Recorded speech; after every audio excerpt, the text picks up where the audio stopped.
Los inocentes de Irán Bubakal. Haré una pequeña presentación. Irán Rubalcaba. Rubalcaba es narrador, periodista y profesor de literatura.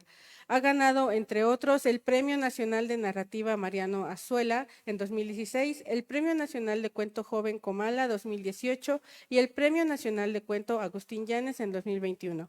Entre su obra destacan los libros de cuentos La noche sin nombre, de 2018, Padres sin hijos, de 2021, De cerca nadie es normal, 2022, el libro de crónicas Los niños del agua, 2021, y la novela Todo pueblo es cicatriz, del 2023, ganadora del premio Amazon Primera Novela y del premio Filiberto a Mejor Novela Negra en 2023.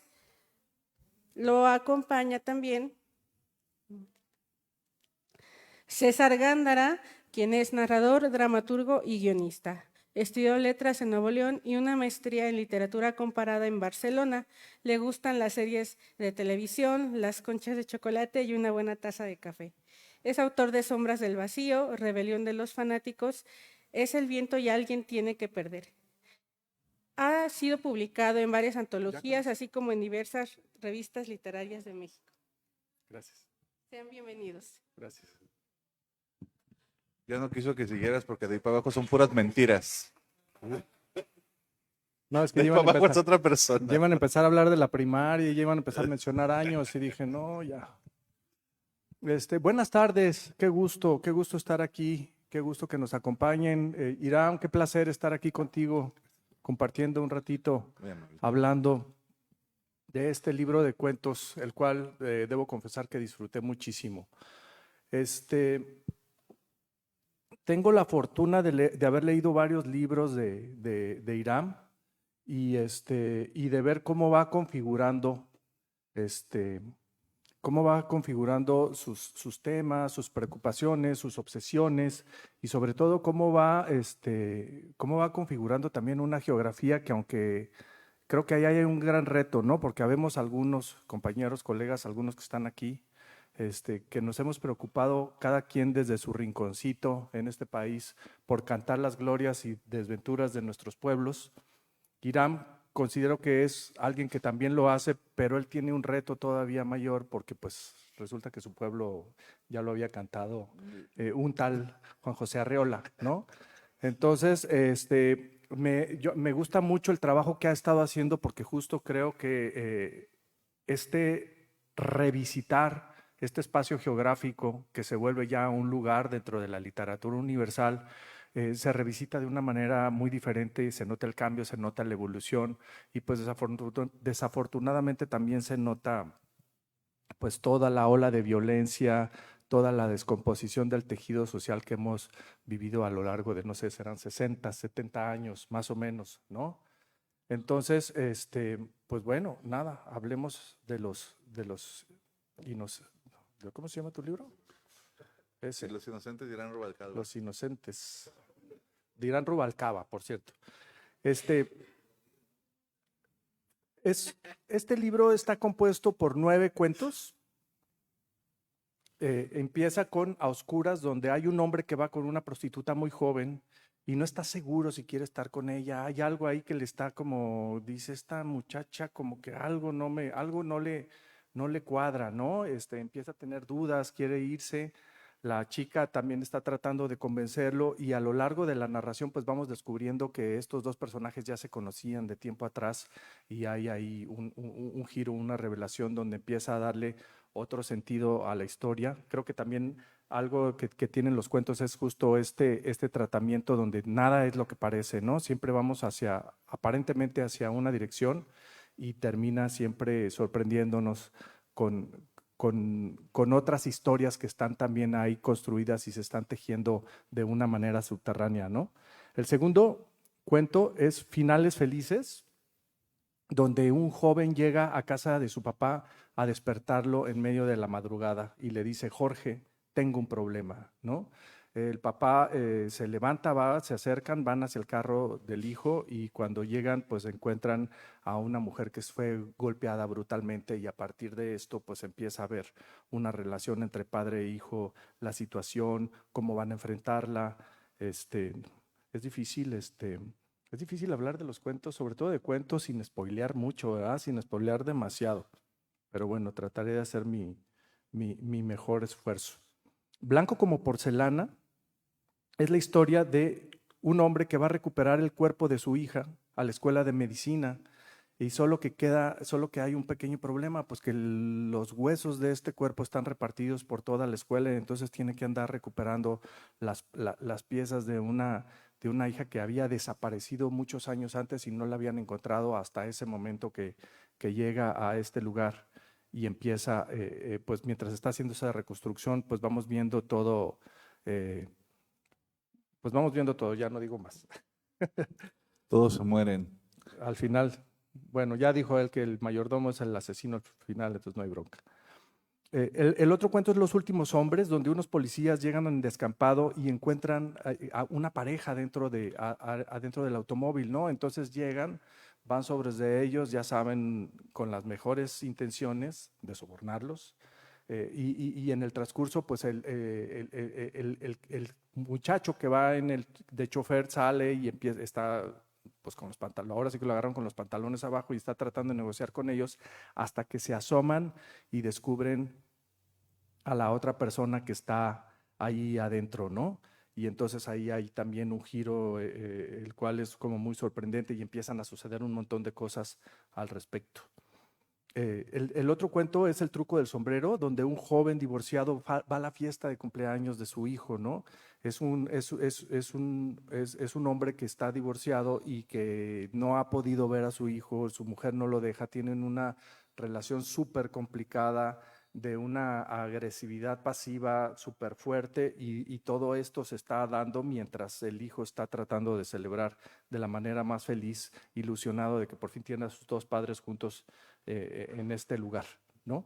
Paseo nocturno es la historia de una pareja que va avanzando en medio de la noche, ¿no? Va conduciendo ella y de repente se atraviesa un bulto y lo atropella, ¿no? Cuando se bajan descubren que ese bulto pues era un niño que se atravesó en medio de la nada, en medio de la oscuridad y pues ahí están por una historia personal de ellos, pues se encuentran en un dilema porque es muy complicado que se enteren que van juntos y qué van a hacer con esto y entonces empieza el dilema de qué van a hacer, ¿no? Si ayudar al niño o escapar, ¿no?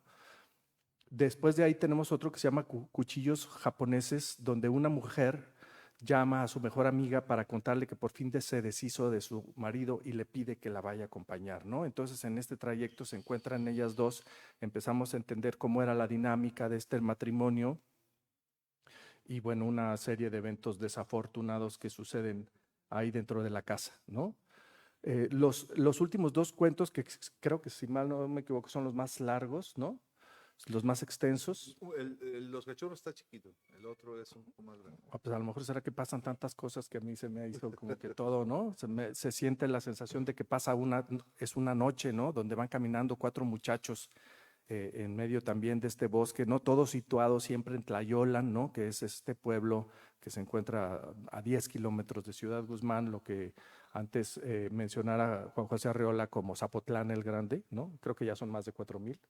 Sí, ya somos un chingo, sí.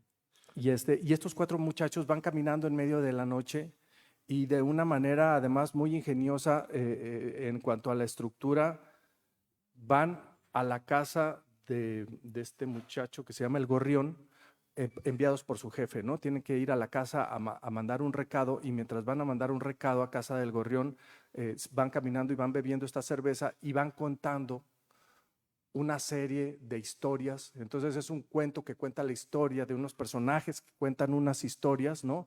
Un poco a la manera, aquí me recordó mucho la manera en que trabaja Juan José Saer, ¿no? Que él decía que él estaba muy inspirado por Platón, que siempre en los diálogos de Platón le decía, hola, ¿cómo estás? Bien, vengo de casa de no sé quién, pues estamos hablando sobre el origen del lenguaje, ¿no? Y entonces siempre es un personaje que está hablando de otro personaje que le contó otra historia, ¿no?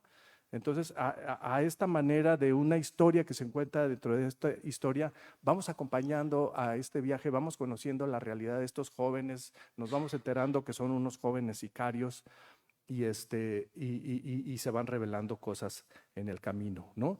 Y para cerrar con broche de oro, yo creo, termina con el cuento de los inocentes, donde estamos presenciando pues no sé exactamente qué es, pero pareciera como una especie de alcantarilla, como una especie de cueva, Es como el una especie, despoblado, un despoblado ahí, ¿no? Un espacio, una covacha, exactamente, ¿no? Donde hay 5 muchachos y una chica delgadísima, delgadísima, con un vestido blanco, vaporoso, casi etéreo, pero mugroso, lleno de suciedad. Son chicos de la calle y todos están rodeados alrededor de ella en una escena que a mí me recuerda mucho a la Sagrada Familia, ¿no?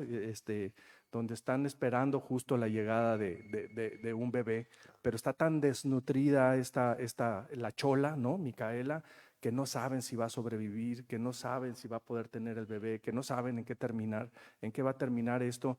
Y además, pues con todos los fluidos que van saliendo en el parto y todo esto, la sangre y todo esto, ese olor además está trayendo a una jauría, ¿no? Y entonces los perros están además alrededor acosando mientras estos jóvenes están soñando con una vida mejor en otro lado y pensando en huir.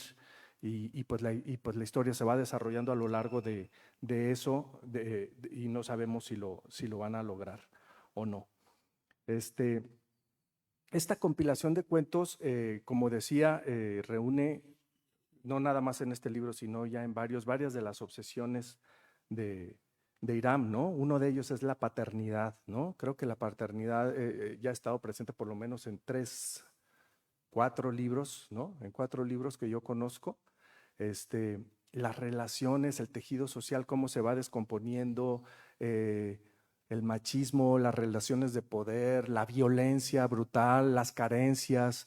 Creo que es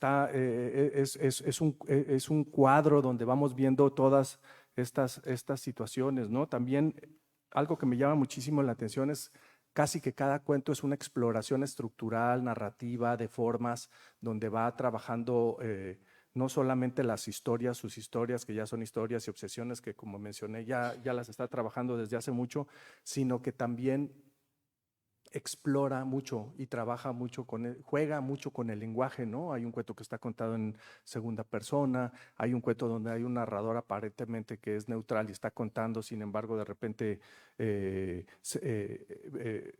los personajes dicen algo y algún otro personaje dice, espero que no hayan hecho eso, ¿no? Y el narrador contesta, lo hicieron, ¿no? O sea, como que hay unas intromisiones ahí muy interesantes de los narradores, contados en presente, contados en pasado, ¿no? Y siempre empapados de este lenguaje que nos hace sentir y que nos hace oler y que nos hace saber lo que es el Tlayolan, lo que es el Zapotlán el Grande de ahora, no este Zapotlán que lo teníamos como muy idealizados no sé, en obras como La Feria, por mencionar alguna, ¿no?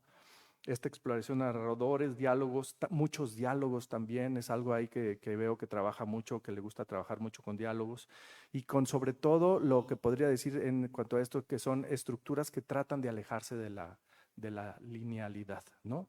Entonces, pues bueno, ya dando este pequeño panorama, yo le paso la palabra a Hiram y quisiera, antes de eso, hacerte una pregunta, Hiram. ¿Cómo fue el trabajo de esto? Además, vienes de una novela, ¿no?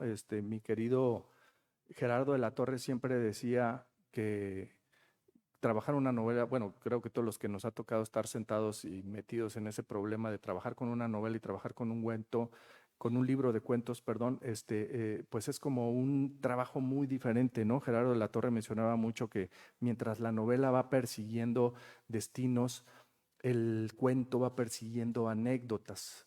¿Qué opinas de eso? ¿Algo de eso hay en tu trabajo? ¿Cómo fue tu trabajo en la escritura de este libro? Bueno, buenas tardes a todos. Muchas gracias por estar aquí. Gracias a César por este análisis preparado en ChatGPT. Me parece, sí la pegó, ¿eh? Sí alimentaste bien el algoritmo. Bueno, con respecto a la pregunta, voy a partir de ahí diciendo que definitivamente es distinto trabajar con cuentos que trabajar con una novela. Creo que ambos procesos tienen su nivel de dificultad. Para mí, honestamente, trabajar un libro de cuentos me ha parecido más complejo. Yo no creo que la novela sea el género exclusivo que trata destinos, ¿no? La dramaturgia también, el guión cinematográfico, el cuento.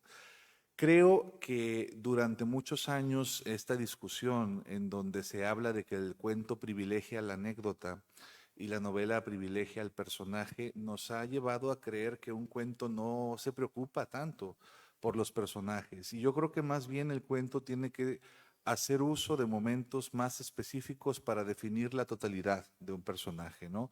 Acciones muy determinadas que esconden vicios de carácter, sobre todo, o momentos luminosos de la naturaleza humana. En ese sentido, el cuento tiene que ser mucho más puntual, mientras que la novela te permite distender un poco más sobre estos mismos tópicos, ¿no?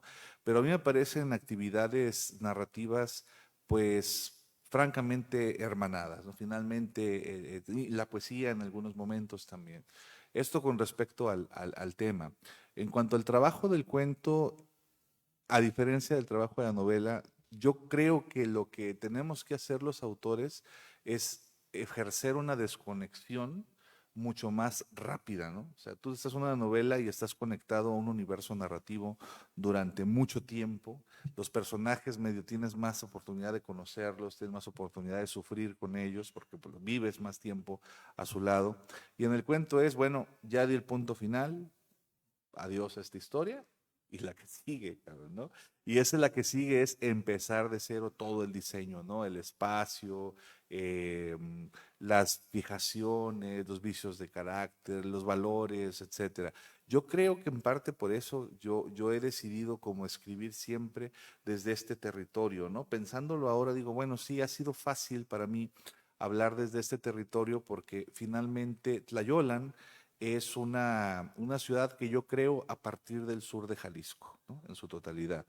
Porque es Zapotlán un poco, hay lugares que, por ejemplo, ubico en calles específicas o regiones específicas de mi ciudad natal, pero también a veces estoy escribiendo y pienso en un espacio que yo vi en Tecalitlán, que yo vi en Sayula, que yo vi en San Gabriel, que yo vi en Piguamo. En Piguamo hay muchos lugares de la Sierra del Tigre que yo ubico en mis obras y digo que son en Tlayola y no es Zapotlán, ¿no?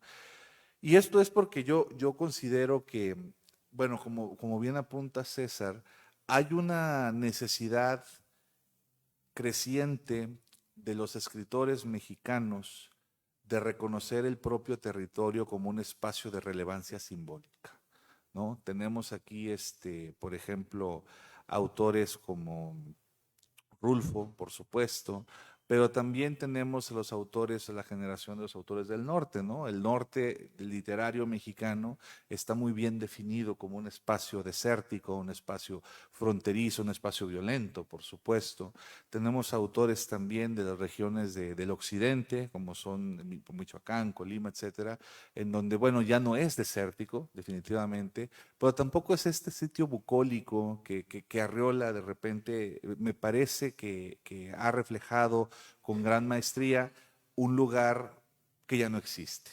Yo, por ejemplo, he platicado, y voy a terminar con esto, he platicado muchas veces sobre los paisajes arriolinos, ¿no? Que tú lees en la feria, que tú lees en los cuentos. Hay frases maravillosas, ¿no? Una laguna que viene y se va como un delgado sueño. Y sí, tú la lees, pero tú vas a la pinche laguna y pues ya está llena de tule, cabrón, ¿no? Está, pues sí, o sea, cuadriculada porque ya hay terrenos de siembra, porque los ejidatarios en cuanto baja el nivel dicen a huevito, ¿no? A vender. Luego sube el nivel y pierden las tierras los pendejos, pero pues bueno, ese es el cotorreo que pasa en todo el país, ¿no? El gran problema de nuestra patria es, me parece, un desprecio por su propia tierra, ¿no? Entonces, desde el arte tratamos de recuperar algunos espacios, para mí el sur de Jalisco no solamente tiene esta característica mítica que ya le imprimieron Rulfo y Arriola, creo que Rulfo lo reflejó incluso mejor, ¿no? O fue más como un poco su vaticinio, ¿no? Va a pasar esto, ¿no? Si ahorita está el llano en llamas, al rato no va a haber nada que quemar, cabrón. Va a ser el llano árido, ¿no? Y ahora me da la impresión de que los autores de mi generación y los autores más jóvenes estamos reconociendo la depredación, estamos conociendo el crimen cometido cotidianamente contra el territorio. Y por eso esto me parece importante señalarlo, ¿no? Tlayolan es una tierra que ha seguido siendo manchada por la violencia, por la agroindustria, y bueno, donde hay violencia hay literatura, ¿no? O sea, hay que ver la historia de la literatura y creo que eso puede ser una máxima, ¿no? Sí, no, totalmente. Y eso que mencionas, fíjate que también llama mucho la atención en el libro porque justo hay temas que parecieran, eh, bueno, hablaste del espacio geográfico simbólico, que creo que eso es lo más interesante, ¿no? Más allá de si cómo es o si algún día tenemos la oportunidad de ir para allá, que yo ya tuve la oportunidad.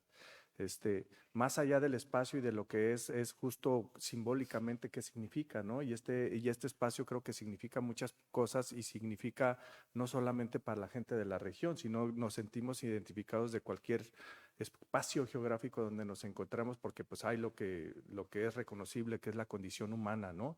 Y en ese tema también hay varias cosas que también como que uno también empieza a generar sus propios clichés, ¿no? O sea, norte, migración, norte, ¿no? Y aquí también hay migración, ¿no? Claro. Y también se menciona, ¿no? O sea, por ejemplo, el caso de los huesos de porcelana, ¿se llama? Blanco como porcelana. Blanco como porcelana, ¿no? O sea, justo, o sea, nos empezamos a enterar que no solamente la migración es hacia el norte, hacia otro país, sino que también hay comunidades que vienen de otros lados y donde también son explotados y donde también son maltratados, vulnerados, asesinados, violados.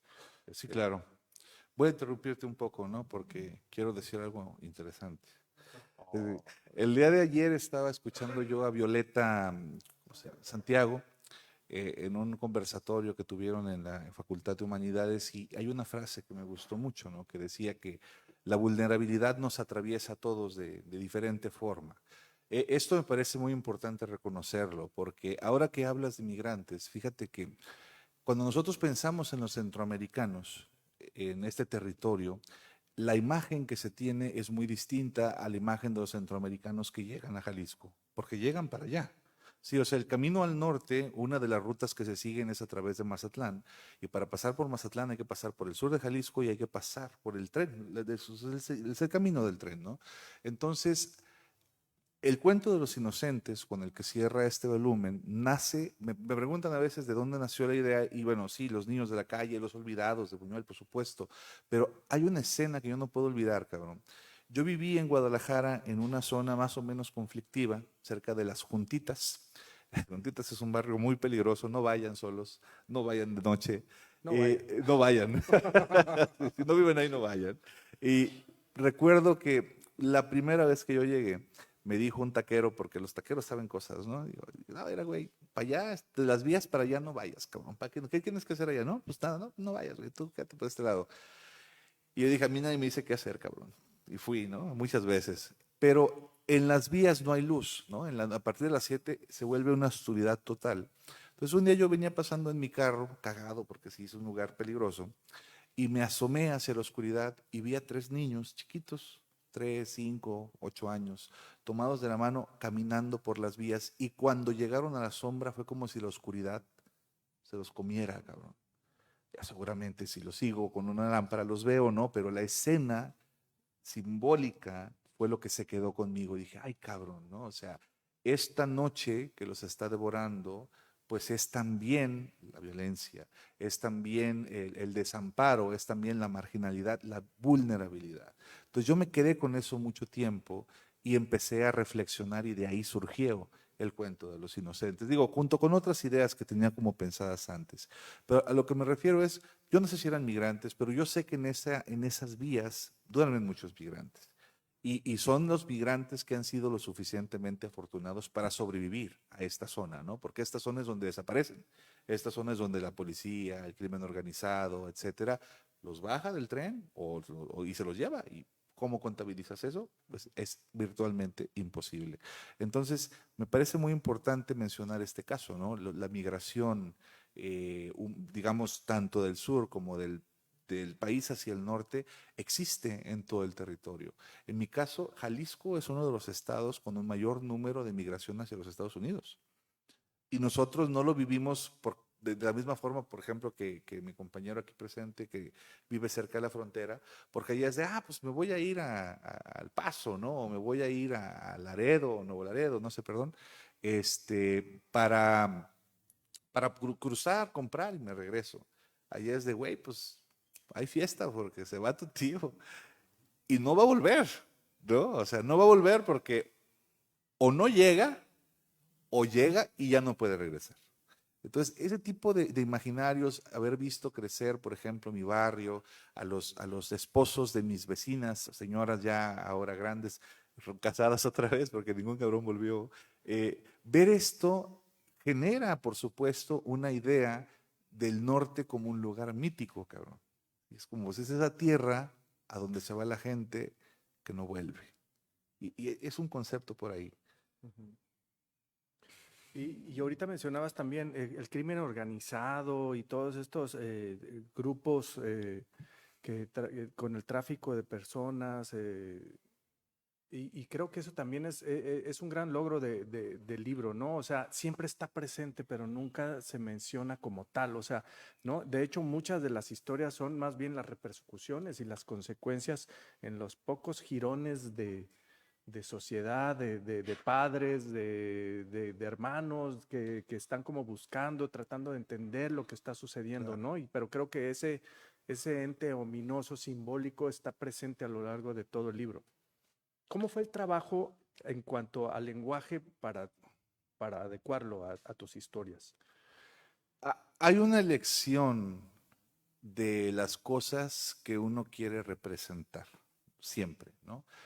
Yo no estoy en contra de que se represente la violencia desde el respeto a la víctima, ¿no? Porque siempre hay una cosa es exaltar al victimario y otra cosa es decir, pues están cabrones disparando contra niños en fiestas, ¿no? O sea, y creo que si se respeta a la víctima, hablar sobre el narco y ponerlo en un primer plano, me parece, al menos desde mi punto de vista, desde mi altura ética, me parece correcto. Pero a mí no me interesa mucho hablar sobre el narcotráfico como tal. Me interesa más hablar de los esquemas sociales que favorecen la producción. Quizás producción suena más, bueno, sí, producción, en este caso sí. La producción, el mantenimiento y las conclusiones a las que se llegan después de los procesos de la violencia. Los cachorros, este cuento que mencionas de los chicos que van caminando, fíjate que yo me basé en un cuento, porque todo mi libro está fusilado, ¿no? De Ribeiro que se llama Vaquita Echada, donde están unos pinches médicos echando pedo y dicen, güey, se nos murió un paciente, ¿quién le va a decir a la esposa, no? Y pues, no, pues, a ver, una pinche volada, te lo cuentas pendejo, y jajaja, se ríen todos y ya le habla, y no, señora, lo siento mucho. Y cuelgan, la señora queda llorando y se la vuelven a curar, ¿no? Dije, ay, cabrón, pues este proceso, ¿dónde yo lo he visto, no? Bueno, hay diferentes modelos de desensibilización y me pareció muy importante hablar de los sicarios, no como este monstruo o figura más o menos mítica que nos han vendido el sistema político nacional de que, es que los sicarios son los culpables de todo esto.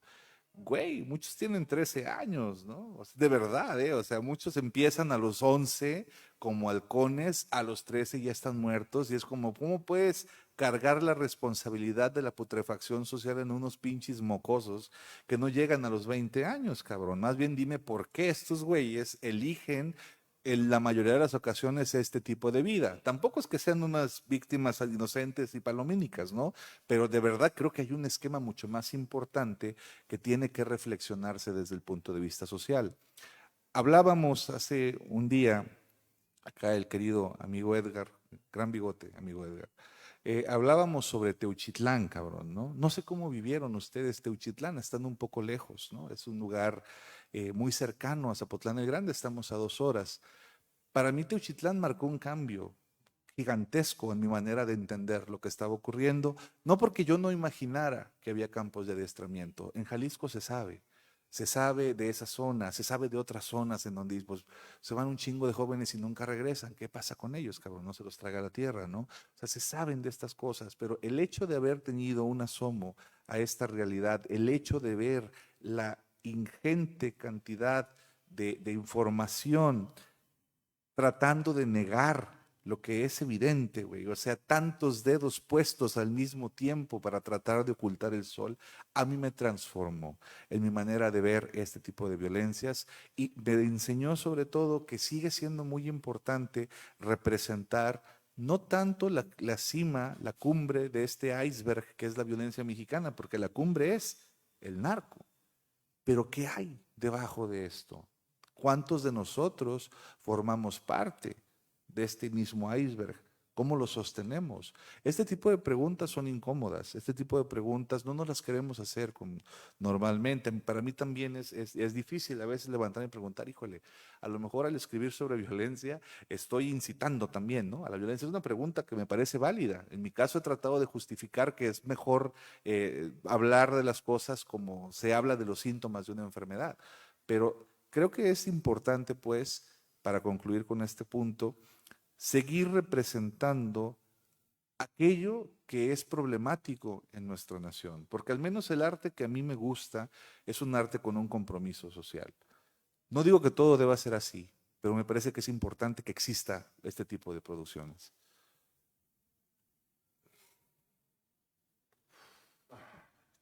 Te enamoré, güey, ¿ya? Me vas a hacer llorar. Eso lo preparé para ti, güey. Creo que, ¿cómo vamos de tiempo? ¿Bien? Ah, bueno. Falta 1 hora y media, está bien, gracias. Pues si El quieres, trabajo con el lenguaje. El trabajo con, o sea, ¿cómo fue? O sea, ¿cómo eludí la decidiste? pregunta media hora y Sí, este güey. No te hagas, güey. Eh, No te hagas, güey. No te hagas, güey. la portada está bonita, ¿no?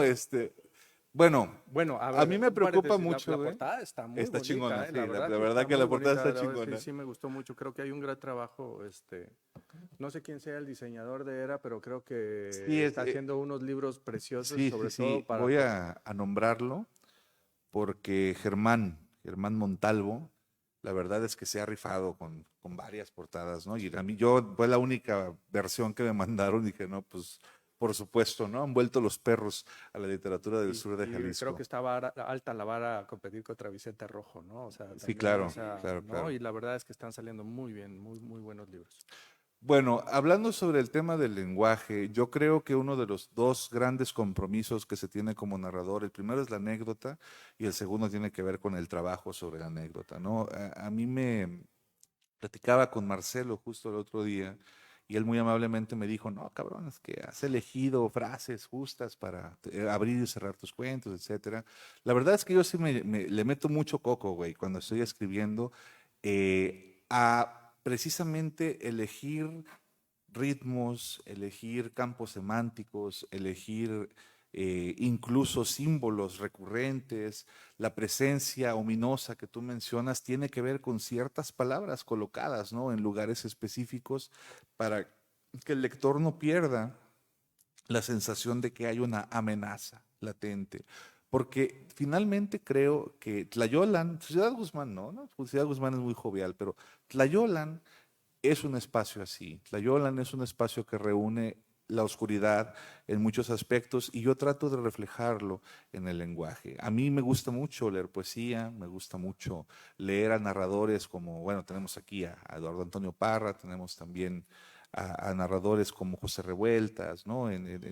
Bueno, en la tradición mexicana de narradores me parece que el trabajo lingüístico tiene de dónde cortar. Entonces, pues intento respetar también a mis lectores, porque a lo mejor hay lectores que no les importan esas cosas, ¿no? Pero hay lectores que sí. Y fíjate, César, que no sé si estés de acuerdo, no me importa, pero para mí lo más difícil es lograr, cabrón, que el lenguaje no se note. O sea, que la gente lee y diga, pues está hablando como habla la gente, ¿no? Y cuando me dicen eso, digo, ese libro debe ser interesante, güey, porque lograr eso no es nada sencillo.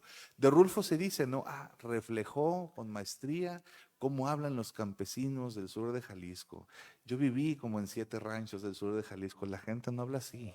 Digo, o sea, no se crean ese pinche mito. Rulfo inventó el lenguaje literario del sur de Jalisco, sí, completamente, ¿no? Pero, o sea, y es un gran logro, cabrón, que hay que reconocérselo, pero no estamos hablando de Rulfo. No me lleves para allá, cabrón. Gracias.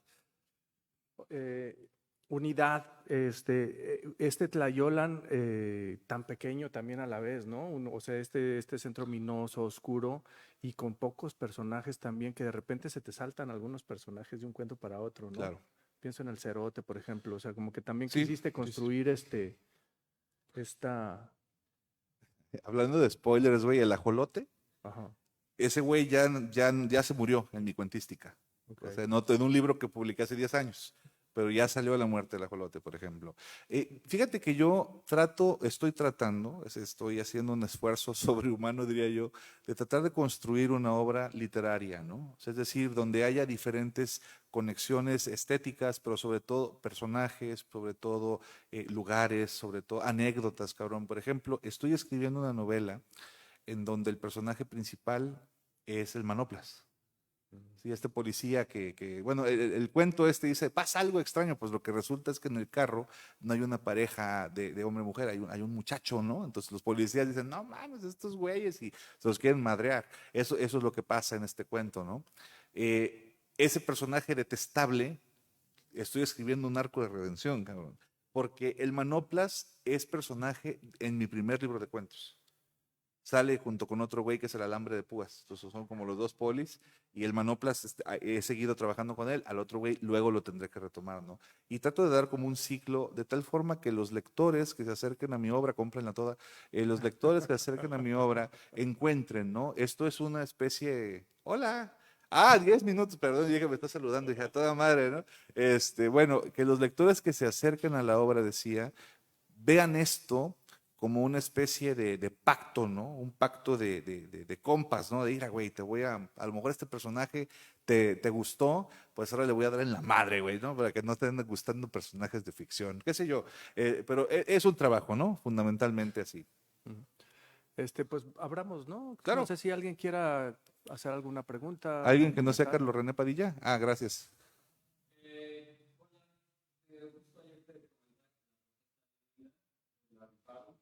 Y inmediatamente me enfoca la portada legendaria de Alfonso de los Perros, ¿no? Y también pues las osamentas me hace pensar en que van a ser cuentos fatalistas, ¿no? Como los que eres un maestro escribiendo ese tipo de cuentos ¿Qué te tomas, güey? como pues tan tristes, ¿no? Tan apesadumbrados, ¿no? Y bueno, supongo que esa es un poco la herencia de la literatura mexicana que se evoca tan solo en esta portada. Y quería preguntarte, ¿cuáles son los escritores contemporáneos a ti que te interesa, los trabajos que estás siguiendo y que puedas compartir ahorita? Ok, ¿me repites tu nombre, carnal? Miguel. Miguel. Gracias por venir, Miguel. Le pagué, güey, para que viniera a elogiarme. Debiste elogiarme más, güey, antes de la pregunta. Te voy a ser honesto, Miguel. Yo leo poca literatura contemporánea de mi generación. Esto no es un ataque a mi generación. Creo que hay mucha gente haciendo cosas muy interesantes. El problema es que ya tengo 37 años, güey. Y trabajo una chamba muy pesada que me impide leer muchas cosas.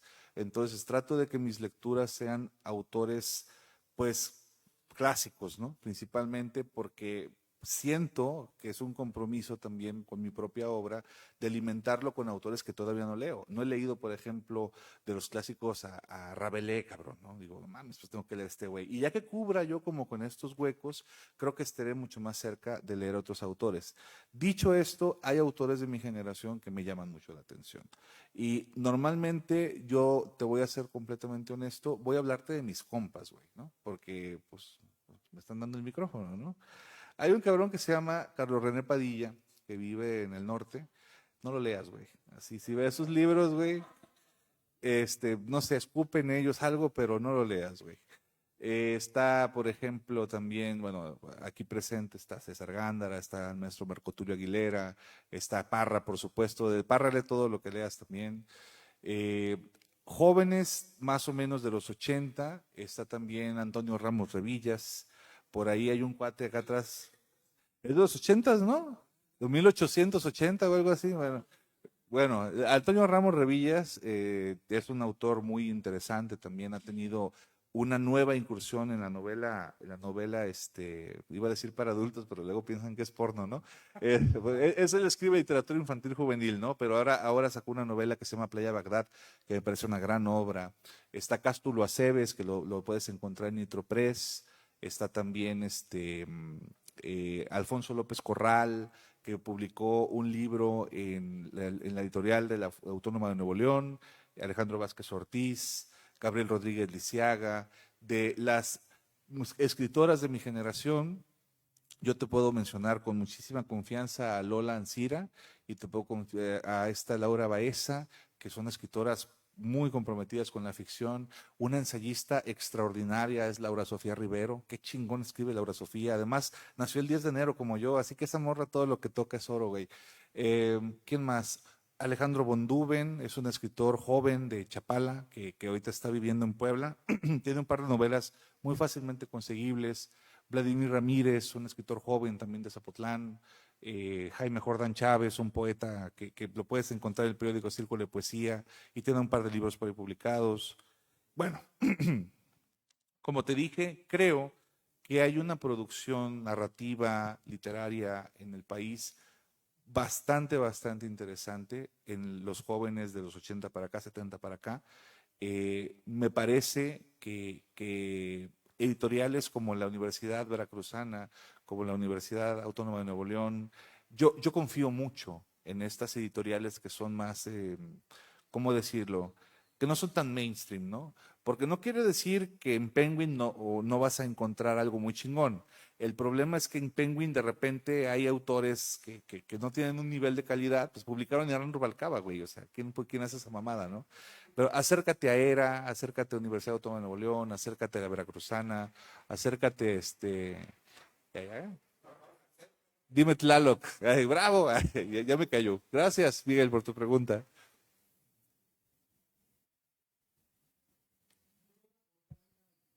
Mexicana que casi nadie menciona y que es extraordinariamente buena.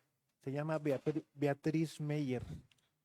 Tiene unos cuentazos tremendos y unas novelas tremendas. Pero yo no he visto que nadie la mencione, ni la incluyen cuando dicen grandes escritoras, no aparece por ninguna, pero es buenísima, pero buenérrima, pues.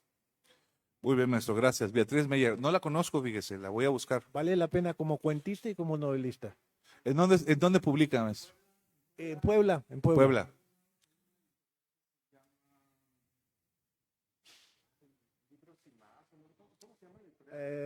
Arte y cultura de Puebla, sí, que ha publicado varias cosas. Va que va. Muy buena novelista, muy buena cuentista. Hay que buscarla. Cuentista buenísima. Muchas gracias, maestro. Gracias. Bueno, creo que tenemos tiempo para una más. ¿O ya? ¿Dos más? Una más. Está lloviendo, ¿eh? Si alguien tiene algún otro comentario, si no, yo cierro esto. Ok, lo cierro. Pues de entrada, muchas gracias, César, por el tiempo. Muchas gracias a todos que participaron. La verdad que es un gusto para mí volver a Jalapa. Yo soy un autor recurrente en esta feria. No sé por qué, pero qué bueno. Y bueno, soy Irán Rubalcaba. Encuentran mis libros en 3 stands de la feria. Ya revisé, porque así soy de obsesivo. Los Niños del Agua está ahorita en el stand del fondo. Ahí dicen que tienen ejemplares. Está Nuevo León, Fondo de Nuevo León. el fondo, no, de Cultura Económica. Cultura Económica. Tierra adentro. En la editorial de Nuevo León también está bueno, Padres sin Hijos, seguramente, o algún otro ejemplar que está por ahí. Y por supuesto, Ediciones Era trae el ejemplar de Los Inocentes. Está en 269 pesos. Si ustedes quieren firma, está en 369 pesos. Y bueno, voy a estar firmando libros acá afuerita, entonces a sus órdenes. Muchísimas gracias por todo. La foto 150 más. Muchísimas gracias por su participación y a nombre de la Feria Internacional del Libro Universitario quiero entregar un reconocimiento a Irán Rubalcaba por su participación como comentarista de su novela Los Inocentes, al igual que César Gándara, también por su participación como comentarista en esta presentación, y los invitamos a quedarse. En 10 minutos comienza la siguiente. Muchas gracias. Gracias.